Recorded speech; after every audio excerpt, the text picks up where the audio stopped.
The last time we saw Donna, she was being kidnapped and traumatized in an episode of Baywatch Nights. Now, it's Playboy time, baby! Oh, how far Baywatch has come. Despite how much Hasselhoff fought it, it is now fully into Playboy cross-promotion territory. And I do mean that as literally as it sounds. The issue of Playboy Donna poses for in this episode is an actual Playboy issue Donna D'Errico was in, put out in the exact month this episode aired. They did edit the cover slightly for the episode, however, taking out her last name and removing the Baywatch patch from her swimsuit. Removing the patch, I guess, is to keep things consistent with the rule that they can do whatever as long as it's not in work uniform. Cause the one thing Baywatch excels at is consistency and realism. The episode with Shawnee getting reprimanded for unknowingly ending up in a steamy calendar seems laughable at this point. Why is Donna posing for Playboy, and why is Baywatch, the organization, noteworthy enough to be name-dropped on the cover of a nationally distributed magazine? Never explained. I'm gonna assume her sugar daddy pulled some strings for her. Also noteworthy is that this is the only episode of Baywatch I ever recall seeing in the 90s. I want to say I was flipping channels and caught the rockslide portion, because none of this Playboy stuff seemed familiar to me. All I remembered was people trapped on a bus. I guess it seemed exciting because I didn't bother seeking out any more Baywatch. I don't want people to know I did bikini contests, but bikini photos are okay. Blah, blah, blah, blah. This episode isn't just about Donna, though. They've hit us with a 1-2 punch by giving Manny his first substantial plot. I'm a mere 17 years old. Manny has a rival named Bryce. Both of these boys have a crush on fellow junior lifeguard Aaron. Local gossip Donna knows the entire story, and she's happy to tell the audience about it. Bryce used to go out with her, until she discovered Manny. Nearby, Mitch takes furious notes because he is totes not invested in this soap opera crap that he's gonna tell Eyebrows about later. I'll tell you what though, this kid chewing gum during a training exercise does not have what it takes to become a full-fledged lifeguard. Meanwhile, Caroline is at her tower when she hears a cry for help. Or, according to the script, Caroline is in Tower 12 watching her water when she notices a handful of sunbathers gathering around Lester Bieber, a balding, hairy-chested, overweight schmata king in his late 50s, as his wife, Ethel, frantically fans him with a beach towel. Picture George's parents on Seinfeld. I'm gonna tell you right now, I don't see the Seinfeld thing at all, but mostly I'm just confused about the vast amount of description given to these characters considering they are in one scene and leave the episode, never to be heard from again. Caroline even takes the time to give us Lester's full name, as if to say he's very important. His name is, Lester Bieber. It's a toss-up as to whether they were maybe thinking they would become recurring characters, or this was scraps from some other episode, or Baywatch is just doing its usual thing where stuff doesn't have to go anywhere or mean anything. Anyway, Lester Bieber is having chest pains because there was a hot lady nearby in a tasteful but highly flattering bikini. She should be arrested for attempted manslaughter. You think we should say something to her? According to county policy, thong bikinis are banned from the beach. But technically, that's not a thong. It's a Brazilian bottom. The difference is subtle, but it does cover a tad more than your basic thong. Numi, did you shave your mustache recently? It's distracting. I guess Captain Thomas had a point though. Maybe they should reprimand Bikini Lady for causing a heart attack by being too hot. What's this? They're saying someone's hotter than me? Give me that.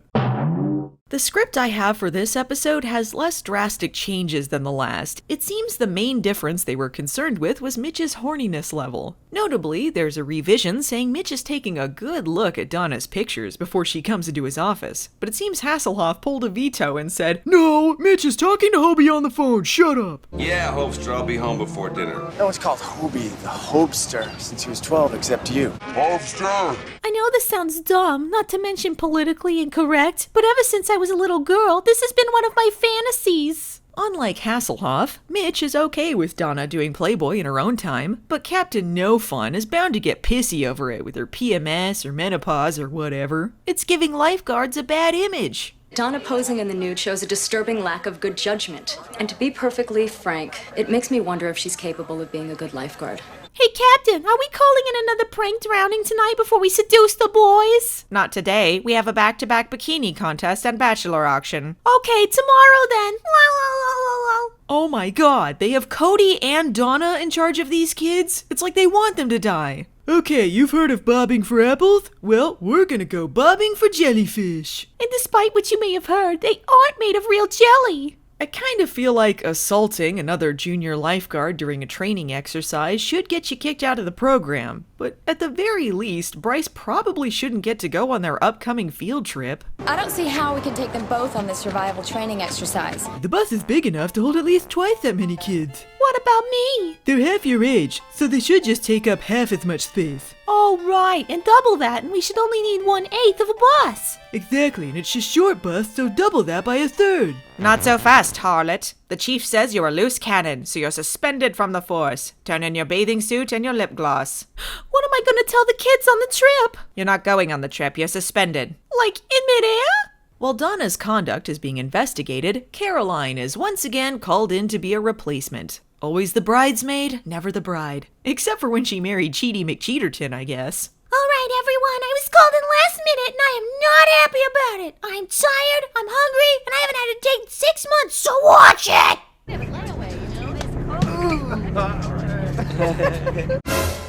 We want Donna! We want Donna! We want Donna! We want... Meanwhile, Gregory Bonan's girlfriend. Wow. A diamond pendant? Where'd you get it? From this romantic man I've been dating. Be careful. You know the rule about jewelry around here.